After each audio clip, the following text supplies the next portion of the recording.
Hey, what's happening, folks? Welcome back to the Play to Win podcast.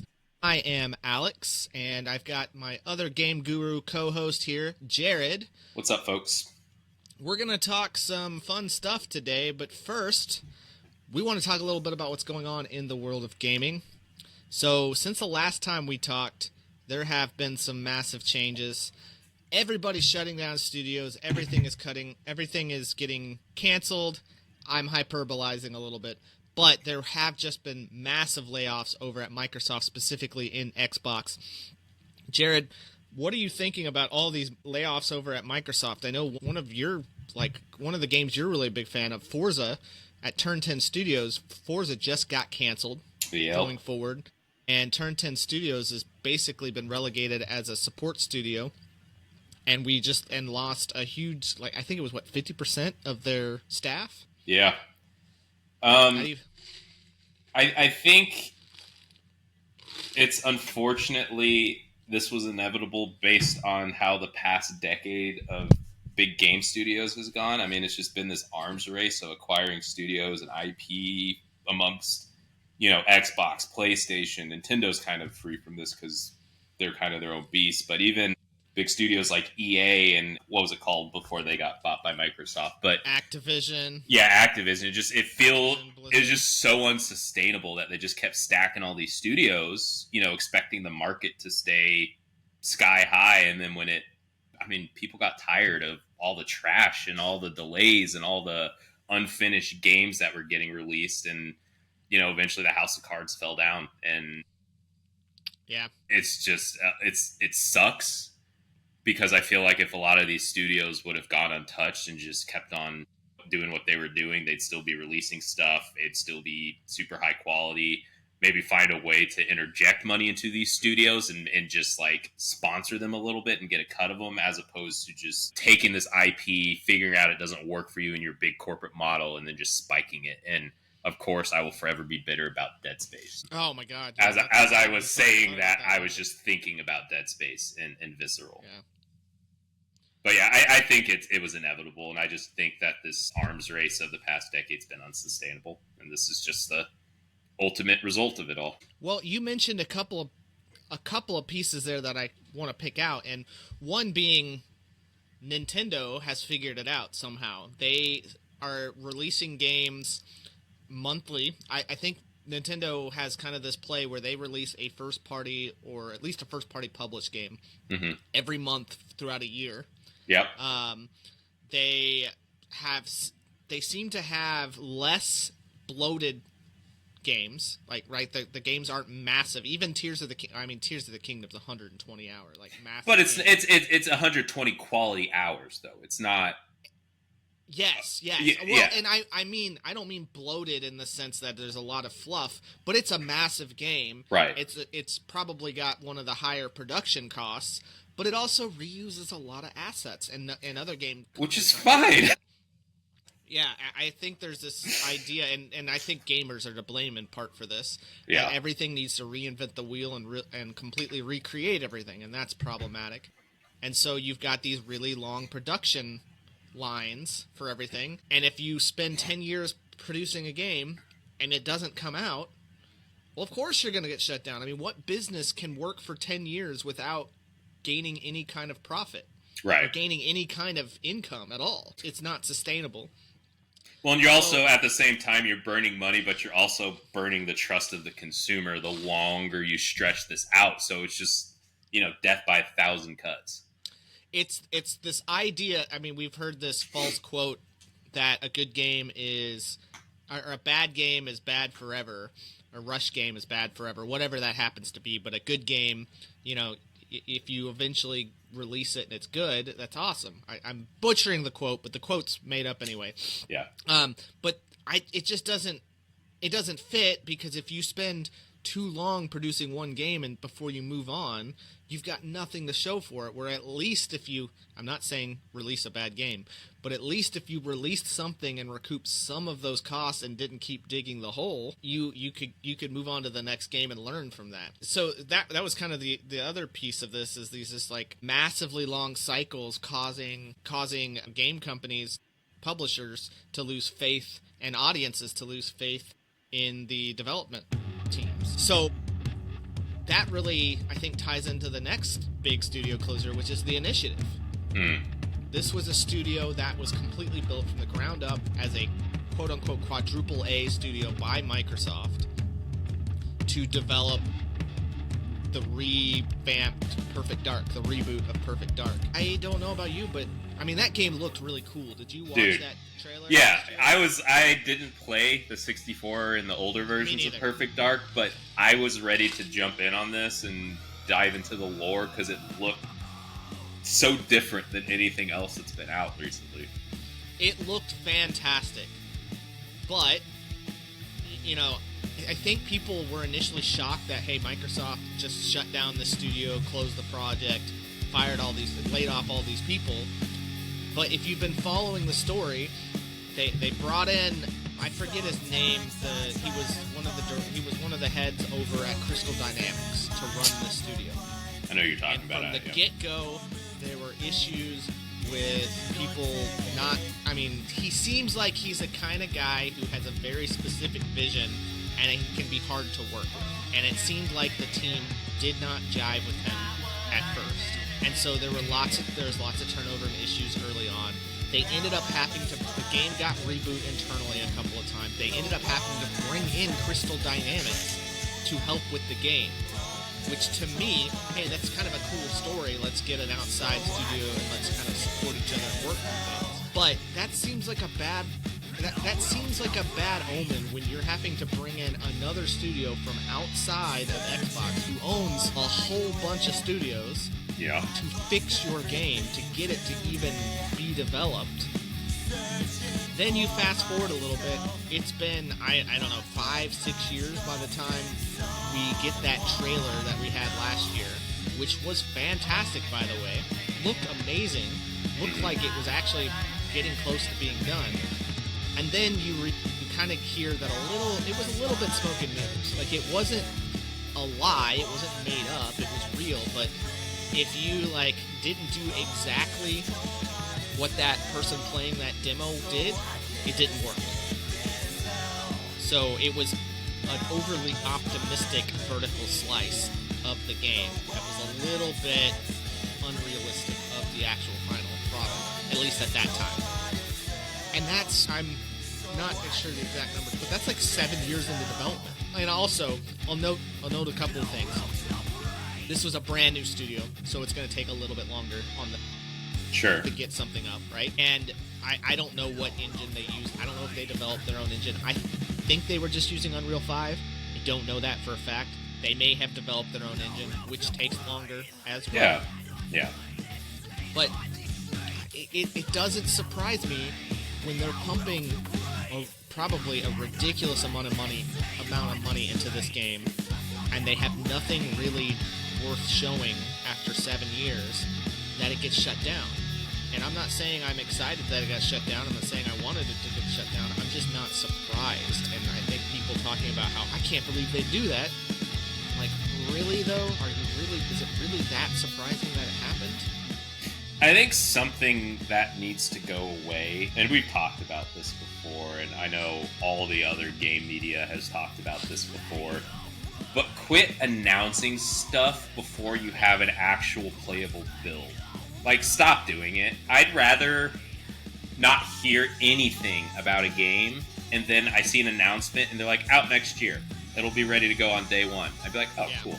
Okay. As opposed to announcing the Elder Scrolls before you even got in a meeting. The title. We've not actually started on it, but we're gonna work on it. What's the point of that? Because whenever you do that, that starts a timer, and then that in the consumer's mind, but that also starts a timer in the shareholder's mind, which is a problem too. But that's why they do it, Jared. They do it because they want to build hype for their shareholders, and they're like, oh, if I know there's an Elder Scrolls 6 in the works, I'm going to get yeah, here, take my money. Even though, it creates a problem 6 years down the line where they're like, oh, you just started this game? It's where's this game? And yes, it builds hype, but it builds fake hype. Showing me a title card for the Elder Scrolls 6 before you even have had a development meeting about it, you just made this pretty rendering. That's building up hype, and then it's rug pulling people because they realize, oh, you haven't done crap for this. Yeah. You know?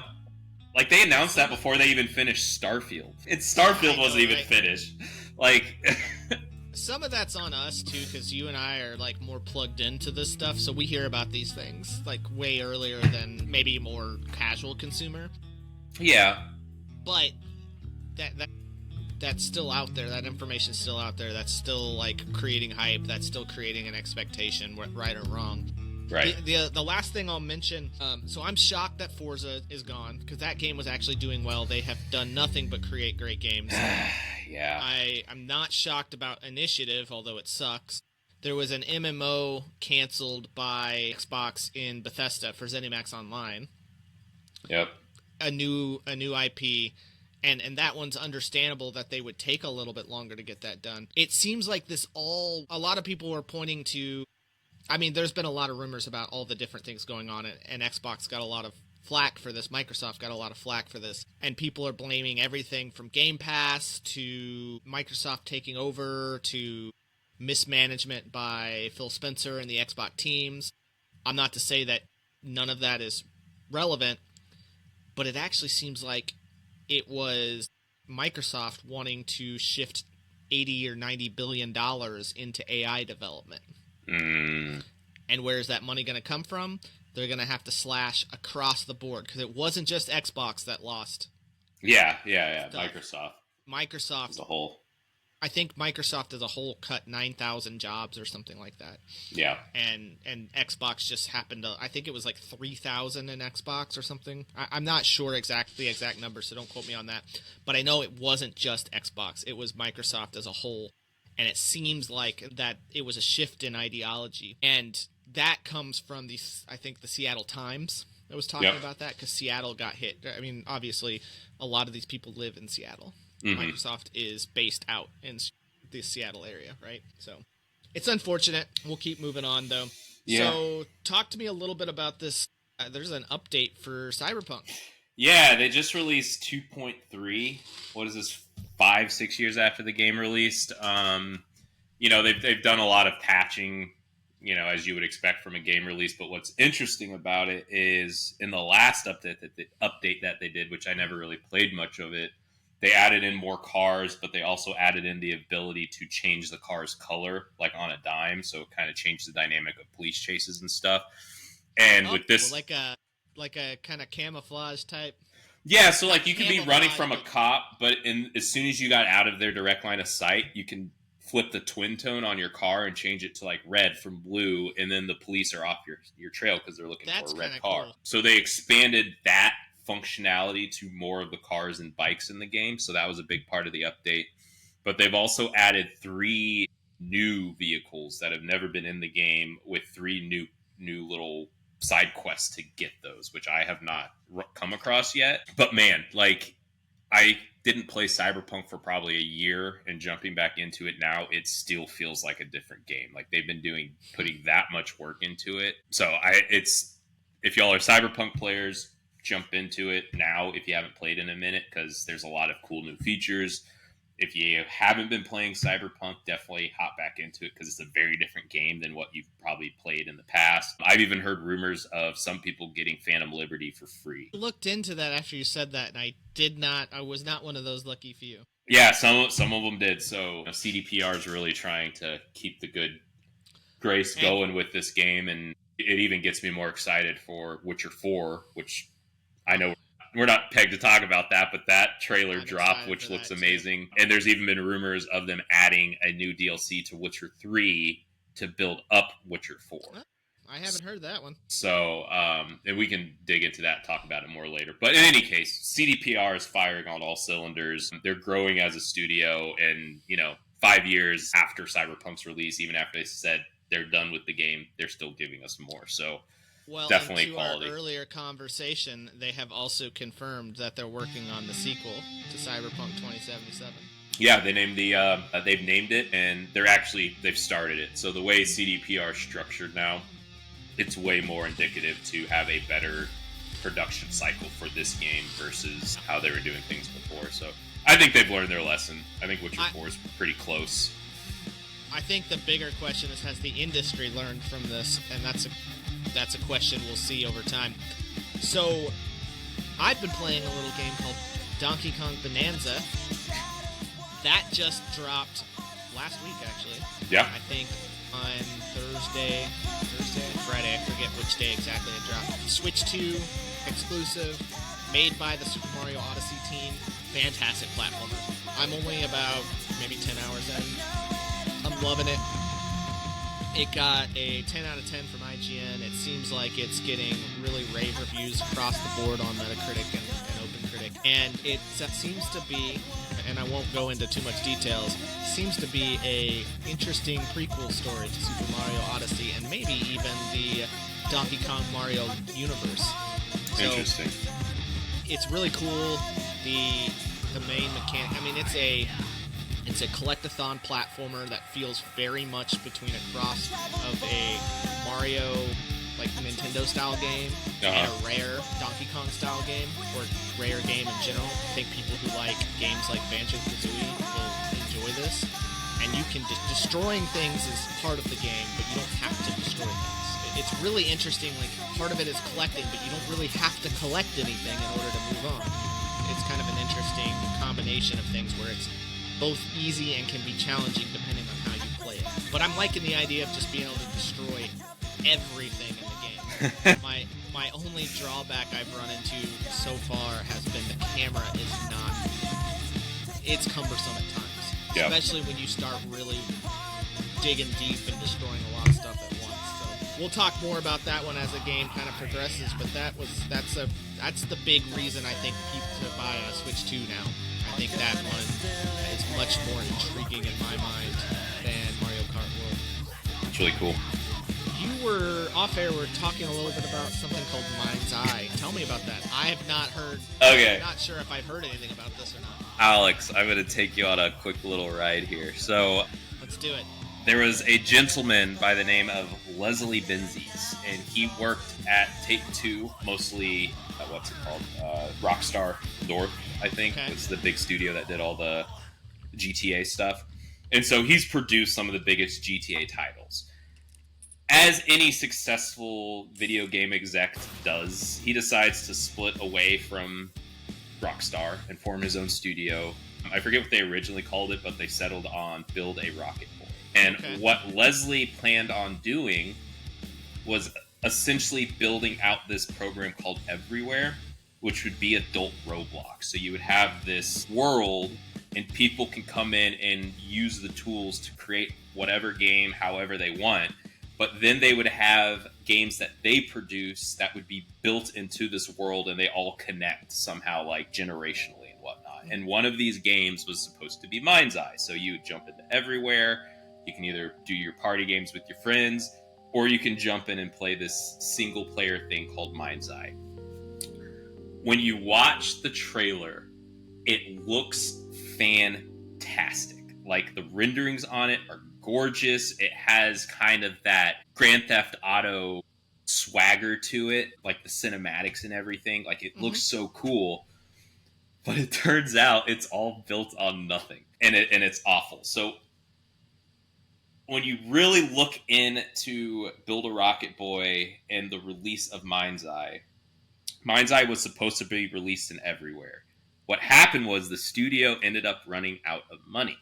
So they could not create Everywhere. So instead of releasing Mind's Eye through Everywhere, they released Mind's Eye outside of Everywhere to get more money in from the game sales in order to keep building Everywhere.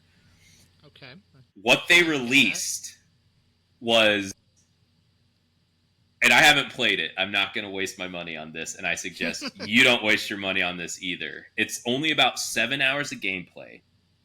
Okay, I hear the gunplay is the most basic, like it's just point and shoot. You can't duck, you can't sprint, you can't crowd, you can't do any of that. You can't aim really down the sights. It's just point and shoot, like very basic kind of stuff. Some of the bugs I've seen are horrendous. Like you'll bump into an NPC and then they splinter into like this weird blob morph thing kind of deal. The story's half baked. I mean, we're talking Assassin's Creed. What is it? The France one, Liberty? Was that what it was called?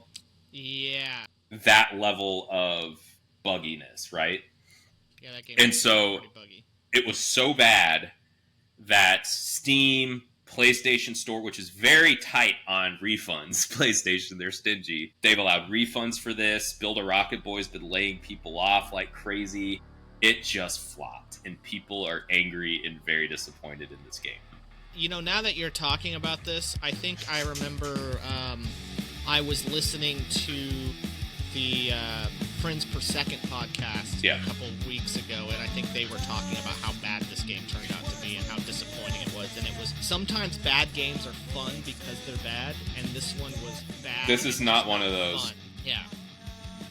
This is really, and this is a symptom of everything you and I have just been talking about, and all the bad things about gaming, announcing stuff before it's relevant or has ready, it's materialized, and riding waves of fake hype. Because when you get in the corner like this and you promise too big, like, Mind's Eye isn't what Build a Rocket Boy is supposed to be known for. It's supposed to be this everywhere program. So, and they didn't even release Mind's Eye, a good Mind's Eye, to keep the money coming in for everywhere. So this is just going to be a big failure. Leslie Benzies has soiled his name. I don't think... Man, that's disappointing. And I don't think there was enough game there to do a recovery like No Man's Sky or like Cyberpunk, because there was more bones there than there are with this. I think this was, let's just get it out as quickly as possible to get some money to keep going. Even before the game release, they were canceling paid sponsorships of influencers playing. So they started canceling those. They threw in an embargo so they wouldn't allow people to talk about the game. Anybody that went to a site to play the game, they got a very on-the-rails experience. A week before, this was the funniest thing, and this is when people started realizing this game was going to flop even before it released. When the studio was doing a demonstration, a closed demonstration for influencers, they were having to put in cheat codes for God mode because their game was so unbalanced that they could not beat that mission a week before the game was released. That's not a good sign. Week out. Out. Yeah, so everybody knew what was coming, but Build a Rocket Boy just kept going. And so is that it for that studio? Do you think they'll recover? I don't think they'll recover. They have zero credibility to leverage to recover from, right? I mean, Leslie did everything he did at Rockstar. And then, the last thing I'll say about this is they blame the poor reception on the game to some conspiracy of ex-Rockstar or old Rockstar people and influencers sabotaging the game. So instead of taking responsibility, they're saying, oh, there's been this conspiracy to squash this game because people are afraid of it or whatever. One thing, I'm watching a video of it right now, one thing that just looking at it sticks out to me is how bad the rendering on distant objects look. Like, some of the stuff looks okay up close, and then you start looking a little off in the distance, and it literally looks like a PlayStation 2 game. Yeah, and that city's not there, Maybe by the even way. a PlayStation 1. Oh, that's wild. It's not an open world, by the way. It looks like it's an open world, but it's on the rails, what I've heard. Well, and that's okay, but if it's on the rails, that's when you can, like, really up the, like, visual fidelity, because you know where the player's mostly going to be looking. And you know that they're going to stick into these ROMs. Well, that's unfortunate. You always hate to see that, but that's what happens, right? And it's... I don't know, and you just got to be careful with your hype from previous studios, because we saw old boy from Visceral do the same thing with what's the game? Callisto. I know Callisto wasn't an awful game. Callisto was a good game. I think Callisto got a little too much hate. I think that was a really good game. It just, some of the ideas didn't quite hit the way I think he expected them to. And I think selling it as the spiritual successor prematurely to Dead Space hurt it. I honestly, it is a spiritual successor to Dead Space. It feels like Dead Space. It looks like Dead Space. The difference, and it looks fantastic. The problems are, it's so heavy on melee combat, and you don't really ever feel Dead Space. You are terrified the whole time. Yeah. And you really get overpowered by the enemies very easily if you're not careful. This game, you never feel... It's more of a thriller power fantasy at times, because you don't... Even when you're melee and destroying things, you never really feel like you're gonna die. And I think to be the true spiritual fun. successor, though, you have to capture that aspect of it, too. Like, you can And have the that's what aesthetics, but you have to have that the feel it gives you down here for it to be... And that's the thing Callisto missed out on. And I honestly, it's so disappointing we're not getting a Callisto 2. I guess that's not... I don't think it's... Well, and that's what I mean, dead, is by selling it as the spiritual successor, and I know we're getting off topic here, but selling it as the spiritual successor to Dead Space, and it not giving you that same feel as Dead Space, probably deprived us of Callisto 2, as opposed to just letting it be Callisto Protocol, and people are like, oh, yeah, there's some Dead Space elements to it, where people went in expecting that Dead Space experience the through and through. The expectation kind of damages it, right? And they did not get that. I think it's kind of like when Resident Evil went to 5. It went way action. That's kind of the transition. Like, it feels more of an action thriller than it does an action horror game, survival horror. And that's okay. And to your point, like, if it was sold that way and not as a Dead Space successor, maybe it would have done better. Right. I think this game, if they had done a sequel, the sequel would have been a banger. Yeah. The first one was very good. It just needs some work. Anywho, sorry, got a little... Well, let's jump to our discussion today. Yep. While we still have a little time here. And that's video games in other media. So, we're seeing a huge resurgence of things. From everything from video games and TV shows, obviously comics and books. We're seeing video game movies kind of be a big thing right now. It's the new comic book, I think, movies syndrome. Syndrome's maybe the wrong word there, but 10 years ago, 20 years ago, we were seeing like a huge vamp of comic book movies. Now we're seeing video games kind of take up that space a little bit. We're seeing theme parks jumping up. You know, we've got Universal partnering with Nintendo to do different kinds of like Mario themed things and Donkey Kong stuff. You know, I think there's a lot of good examples of those things, and there's some not so good examples, and then there's some flat out bad examples. You know, I thought the Mario movie was fantastic. I saw that one. That was fun. Multiple times. I think it was fun. I'm glad to hear they're doing a DK. Well, it's not been confirmed, but Universal did trademark a Donkey Kong movie. Yeah. So I think that's inevitable, especially when we've got casting news from a Zelda movie that just dropped recently. I think people are really hard up on that one because it's live action. I'm so stoked about it. I think it's going to be really cool. I'm excited for it. I've been out of the Zelda game for a very long time, but this I'm very excited for. I think, and that's cool to me that people who are not hardcore Zelda fans are like, you know, let me take a look at that. Let me keep an eye on that. You know, we've had one of my favorite movies as a kid was the Street Fighter movie. It's not a good movie, but it's a good movie. Like, it's a fun time. Yeah. Jean-Claude Van Damme, I mean, it's just a fun action movie, and it's very much that 90s, 80s style action movie. And we're getting a new Street Fighter movie. Yep. With Jason Momoa as Blanca. I'm stoked for that, by the way. I'm very curious. Very curious. What do you think? You know, I'm gonna say one more thing, and I'm gonna turn it to you and ask you your thoughts. But we've got the Mario movie worked. We got the what was that other one? The Borderlands movie flopped. It was not good. Hard. I don't think it particularly looked good though from the get-go. And then we got Minecraft, which didn't look like it was going to be good, but it's killing. Yeah. So what works and what doesn't work, Jared? I mean, we've got Fallout out there I think that's better than the game, in my opinion. I like that more than the game. Well, and I'm a huge Fallout game fan, and I adore that show. Like, they've done everything right with it. It's tough to say, because I feel you have so many balls to juggle when you're making these. You have you know, the fans' expectations. You also need to pull in new users. Do you do a unique story? Do you do an adapted story?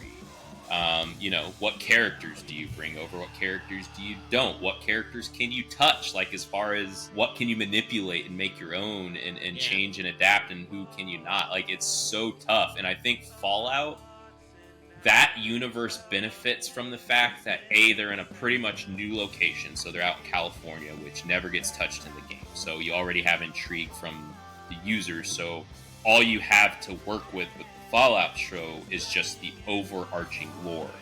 And then you're getting back to New Vegas, which is a fan favorite. And I think that Fallout has a lot more to prove in season 2 because they are going to mess with New Vegas. And I think that's going to be where we see how Fallout turns out. Which is going to be really interesting because New Vegas isn't a Bethesda game. Yeah, it's a Obsidian game. And so it's kind of like they're easing their way closer to the source material as they go. And I believe the show Fallout takes place considerably after the game. So we get to see a different New Vegas, and you get to see the aftermath of what that game was. And apologies, audience, if I'm wrong there, but I'm pretty sure the Fallout show is the most recent, meaning it's the latest Fallout title. Like, it comes after everything before that. You take a look at The Last of Us, and interesting there, Neil Druckmann, who wrote The Last of Us game, and he was a producer advisor on the show, he's left after season 2. And I think it got too far away from what he was expecting it to be. And I think that the writers did a little bit too much of their own. So, and they killed his expectations. So what's that third season going to be for The Last of Us? I don't know. And I know I've said a lot of nothing with what you asked me, but it's honestly, just...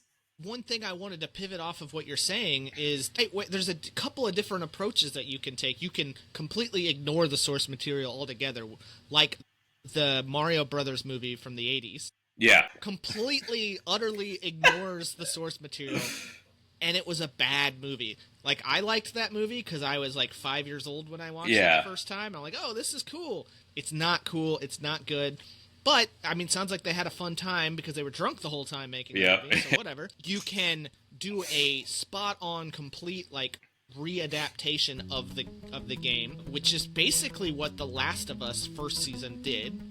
And it had its nuances, though. Like, there were some stories that they did differently and added and built upon or completely added in. And I haven't seen The Last of Us show, but I've heard that season 1 is this is what it should be like.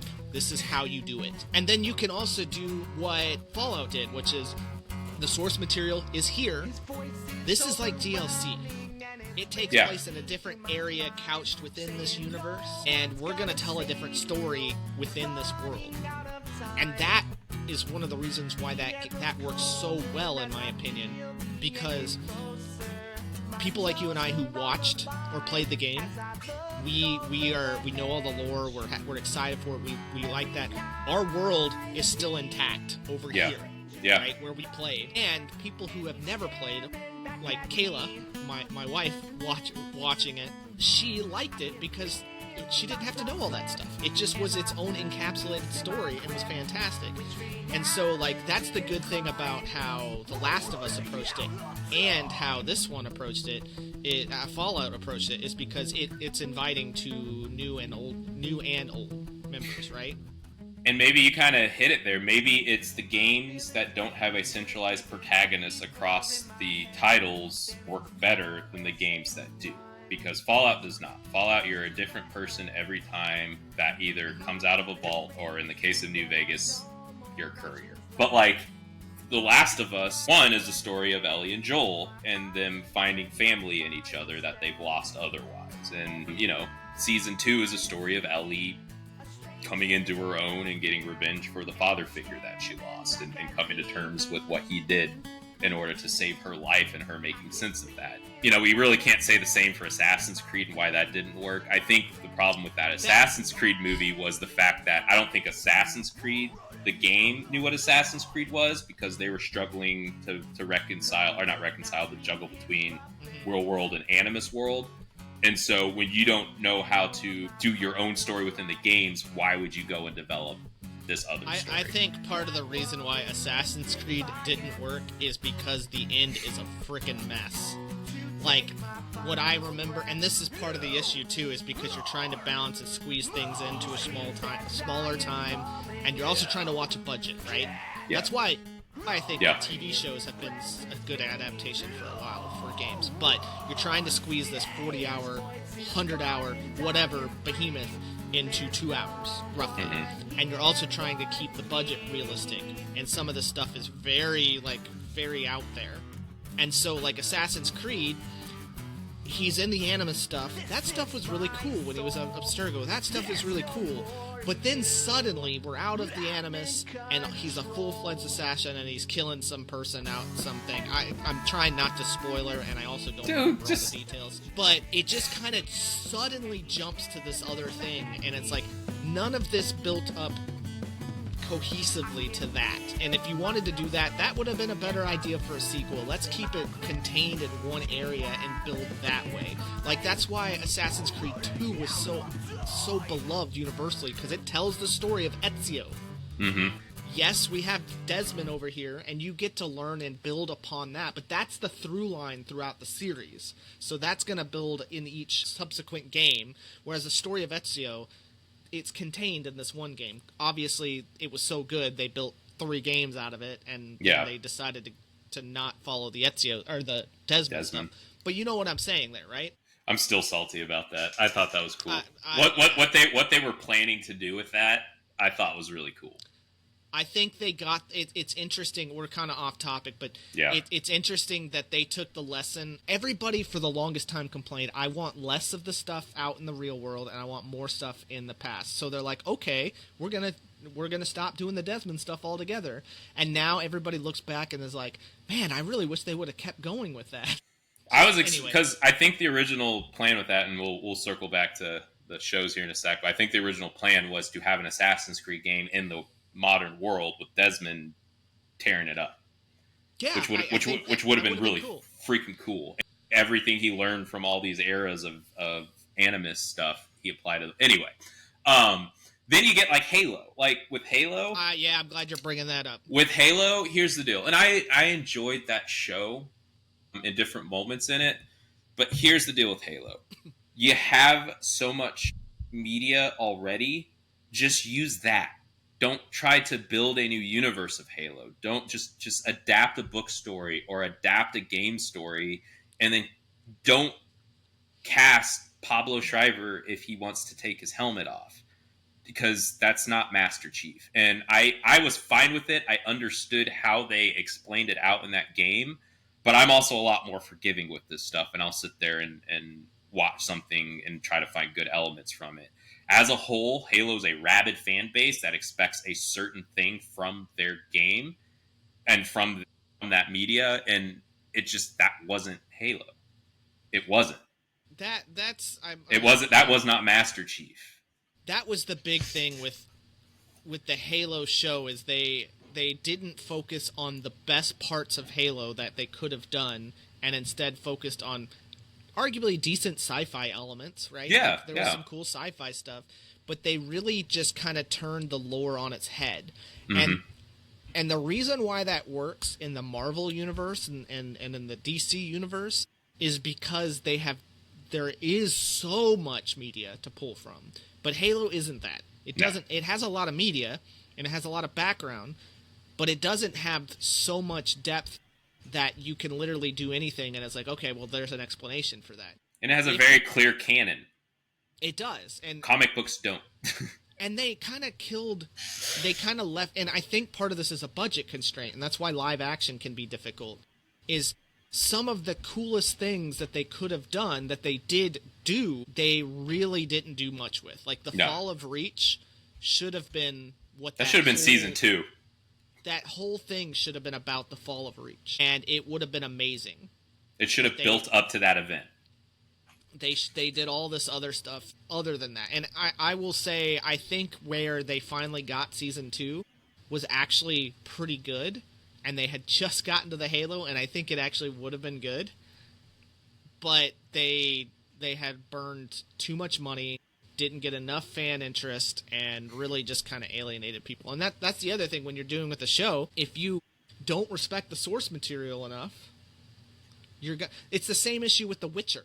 Yep, I was just about to say that, even though I know it's a book too, but even the book, I mean, like they the problems is it's not respecting the book or the games. And I kind of get, like, the games come later. Like but Eskel's already dead. Eskel's in the games and the books later. I know, and that's that's the moment that show lost me, was when they killed him. I was like, well, I'm with you. Like, that kills like 30 years of lore in this universe. They just kind of they just took what the lore is. They took the world, they took the story, and they said, we're not doing that. Yeah. And it's when you basically say, I can do it better than they did, and disregard it. I'm like, what makes you think you can do it better than this beloved franchise that has been around and sold millions and millions of copies and spun 4 games, 6 or 7 books? What makes you think that you can do it better? You should be adapting it so that it works for live action and telling the story. Mm-hmm. But unless you can do your own story in that universe if you want to do something different, right? That's the House of Dragon, essentially. You have so few Witchers in general, and you hardly come across them in the games and in the books. I mean, granted, in the books you have him at Cure Morn, and you get them, but there's only like a handful of them, and then you just kill one of them. Like, what the hell? And one that lives a very long time in the books and the games, because technically the games come after the books. So that was stupid. And I think for these to work, like, I think The Witcher could have worked had they just stuck on the rails and obviously take some of the more obscure stuff out, but I think that would have worked. So, I raised the question earlier, does a continuous character hurt you? I don't think it does. Yeah, I don't think so either. I just think it determines how closely you have to stick to the source material versus how much agency you can kind of take on your own. And you're playing with somebody else's toys, so you have to respect that. And I think Halo didn't do that. Assassin's Creed didn't do that. Borderlands didn't do that. Or Fallout did. And you think about, we've done it with books for a long time. The beauty of books is there is no visual representation, so you kind of make it. Yeah. But the reason why people love Harry Potter is because it respects the source material. And for the most part, follows the source material. Like, they cut things out, and they change some things, and there's definitely some things that it did better in one than the other, and we're going to get a new representation of that and opportunities for them to better and worse than that. But that's why some of these game adaptations are not working, is because they're trying to predict what the audience wants, and they're completely missing what made that so good in the first place. I actually think Zelda is primed to be successful just for the same reasons Mario is, because there's not a huge overarching... I mean, there's a story, but it's so open. And it's generational, too. Like, every Zelda game takes place in a different era. It's Link, but it's a different personification of Link. Yes. It's a different personification of Zelda, of Ganondorf. It's the same story, but it's a different world. And I think Zelda's gonna allow, like you said, that leeway, right, to adapt it properly. Like, don't do Ocarina of Time. Just make a Zelda story. Right. And just make it feel like Wind Waker is totally off, like way out there in terms of Zelda, but that is a Zelda game, Right.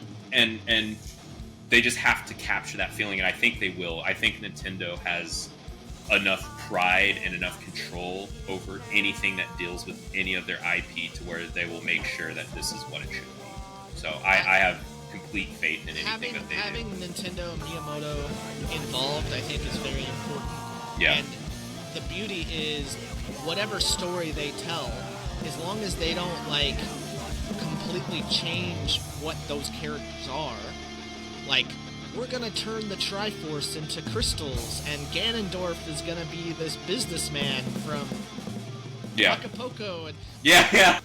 set it in the real world and all this stuff. Okay, you ruined it. You missed the assignment. Go away.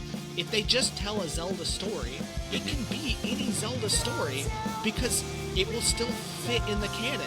Right. That's the way Zelda works. That's why I think it's beautiful. They don't need to tell Tears of the Kingdom.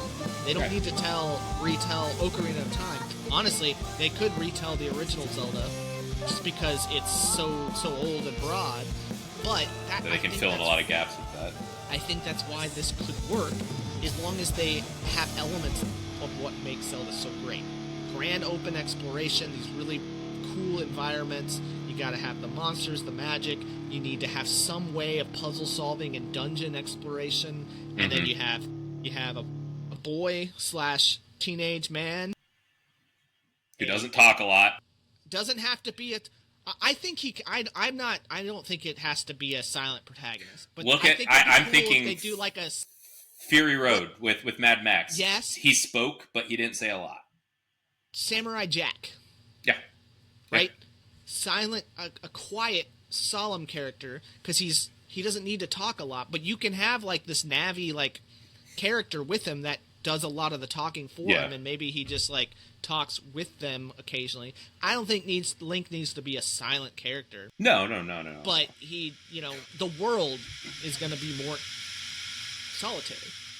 The last one I'll drop in here, and I totally forgot about this, is they greenlit a Mass Effect show. I was going to bring that up.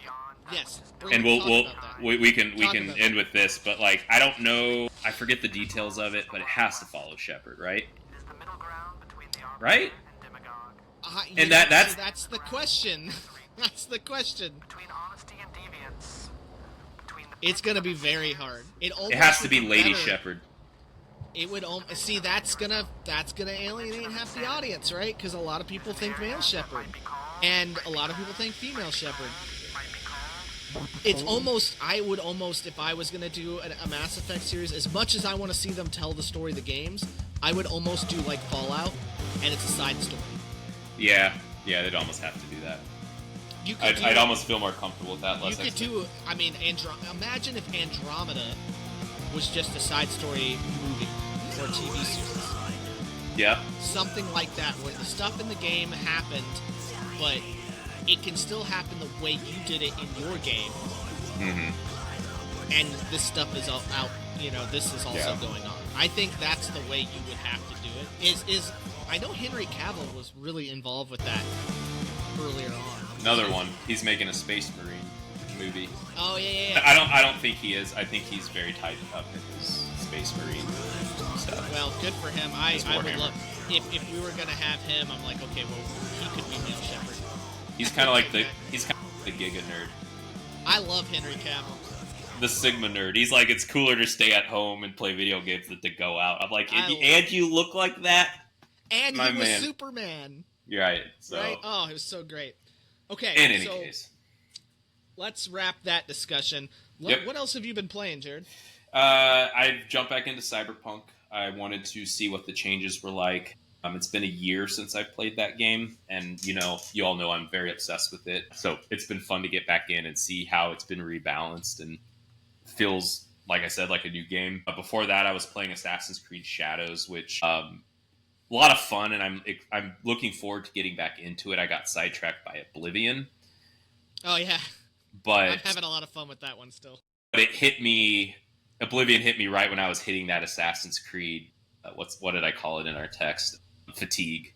So okay. I'm looking forward to going back in and hitting that second stride, and then just in time for that'll be your replacement for Ghost of Yotei when it comes out. Oh yeah, there you go. PS5. Yeah, since I don't have a PS5, and then Tony Hawk. Since it got released on Game Pass, and I was an early 2000s kid with these Tony Hawk games, I had to jump in, and it has not disappointed. I suck at it now, but I'll get good at it again. But it was. I love that they have the cheats in there, so you can go on and put the no bail mode if you want to. You can go in and one of the ones I use is the quick, like it quickly puts you back on the board. Oh yeah, I don't want to sit there and wait 30 seconds for him to get back up after I bail. Right. What about you? What have you been playing? So yeah, I've been playing Tony Hawk Pro Skater 3 and 4. I did 1 and 2 when it came out. I bought that one. That was before the merger. Yeah.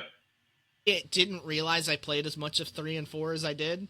Yeah. And I'm like, oh yeah, nope, this is hitting hard. I love it. The music's great. The gameplay is great. And if you watch videos of what it used to look like compared to what it looks like now, it's like, this is what I imagined it looking like. Oh yeah. Man, it's so different. It's great. I have been playing the remake of Bravely Default on my Switch 2. I missed that game on the 3DS. I don't know why, because it's really right up my alley. I think I mentioned it in our last episode that it feels like a Final Fantasy 3. Yeah. It's great. I love it. It's awesome. I'm really enjoying it. There's some weird difficulty spikes at times that I don't quite understand. Once I get through those spikes, though, then it's like really easy for a little while, and then it just jumps up again. I'm like, oh, this is weird, but okay. Right. I enjoy it. And then I just finished Doom: The Dark Ages not that long, and I really enjoyed it. It's a great prequel to that kind of trilogy of games now. Yeah. I know you weren't as big a fan of the kind of platforming mechanics in Eternal. Yeah. As a game, I like the gameplay of Eternal better. Mm-hmm. But I think you would like Dark Ages better. I might jump into it. Yeah, I hate platforming and non-platforming games, and that just really really chapped my ass when I ran into that. I was just like, screw this. It's done. More exploration kind of. And I'm cool. I love exploring stuff. I'm detailed with my exploration. It actually feels a lot like the old school Doom. Okay. Because you kind of are going through these more open areas and you are killing demons. It's slower pace in the sense that, like, you move slower and combat is more of about parrying and countering things. Okay. But it's still fast-paced, and you do zip around with some of your abilities. It's fun. It looks great. I just got a 77-inch LG C4, so OLED TV. Yeah. And it just looks, it's so great. With the surround sound, so play it with headphones and you're going to... Oh, yeah. Oh, man, this is great. Yeah. So. Well, with that, let's wrap up. So this has been a special edition of the Play to Win podcast. I know I keep saying it, but I promise we do have the Avowed episode coming up. Avowed. All over the place. So we'll talk Avowed. We're also... Jared and I want to do an episode over Jedi Survivor. Mm-hmm. So we will do that as well. So you got those coming up in the coming You talk months. Oblivion too. I think we'll talk Oblivion if not at the very least during the Avowed episode, but probably get its own episode because I love it. I think we should do an Oblivion / Avowed episode. I think that'd be fun. It could even be a 2-parter episode. Yeah.